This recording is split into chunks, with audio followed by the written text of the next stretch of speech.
ஆதிக் ரவிச்சந்திரன் இயக்கிய good bad ugly Maithri மூவிஸின் முதல் தமிழ் பட தயாரிப்பாகும்.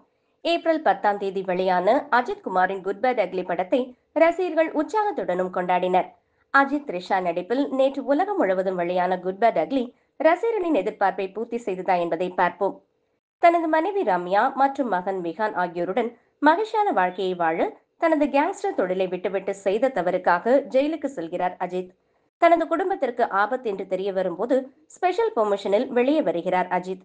அஜித்தின் மகனை திட்டம் போட்டு போதைப்பொருள் வழக்கில் சம்பந்தப்படுத்தி தவறாக கைது செய்யப்பட்டு சிறையில் அடைக்கப்படும் போது பிரச்சனைகள் அவரை தாக்குகின்றன. ஆயுதங்களை மகனுக்காக கீழே போட்டவர், இந்த ஏகே திரும்பி வர மாட்டேன் என்று சபதம் செய்தவர் மீண்டும் கேங்ஸ்டர் உலகத்திற்குள் நுழைகிறார். இதற்கு காரணம் அர்ஜுன் தாஸ் என்று தெரிய வருகிறது. தனது மகனை எப்படி காப்பாற்றுகிறார் என்பதே மீதி கதை. நீண்ட நாட்களுக்கு பிறகு அஜித் குமாருக்கு பஞ்சமில்லாமல் ஏகப்பட்ட பஞ்ச் டயலாக்குகள். I am not prank, it is a prank மற்றும் A+B=C டயலாக் செம மாஸ்.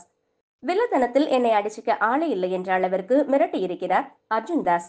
அஜித் குமாரை தவிர குட் பேட் அக்லியில் த்ரிஷா, அர்ஜுன் தாஸ், பிரசன்னா, பிரபு, சுனில், கார்த்திகேயா, தேவா, பிரியா பிரகாஷ் வாரியர் போன்ற எல்லா நடிகர்களும் தங்கள் கதாபாத்திரத்திற்கு குறை வைக்காமல் அழகாக நடித்திருக்கின்றனர்.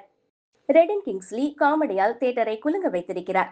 சண்டை காட்சிகளின் போது பழைய ஹிட் பாடல்களை இணைத்து நேர்த்தியாக எடிட்டிங் செய்திருக்கிறார்கள். பாடலின் துடிப்புகளுக்கு ஏற்ப நடன காட்சிகள் அருமை. அபிநந்தன் ஒளிப்பதிவு மற்றும் ஜிவி பிரகாஷின் பின்னணி இசை கலக்கல். பாடல்களை பற்றி சொல்ல தேவையில்லை, ஏற்கனவே இணையதளத்தில் பட்டையை கிளப்பியது. கதை யூகிக்கக்கூடியதாக இருந்தாலும் முதல் பாதி படத்தின் குறைபாடுகள் பார்வையாளர்களை பாதிக்காமல் ஆதிக் ஸ்கோர் செய்திருக்கிறார். இடைவெளியில் வரும் ஆச்சரியமான திருப்பம் உண்மையில் ரசிக்க வைக்கிறது. ஆதியை நம்பிய அஜித் மோசம் போகவில்லை. ஆதிக் ரவிச்சந்திரன் தனது 5வது படமான குட் பேட் அக்லி மூலமாக ரசிகர்களின் மனதில் ஒரு படி மேலே சென்று விட்டார். படம் மரண மாசாக இருக்கிறது. குட் பேட் அக்லி திரைப்படம் ஓவரால் குட்.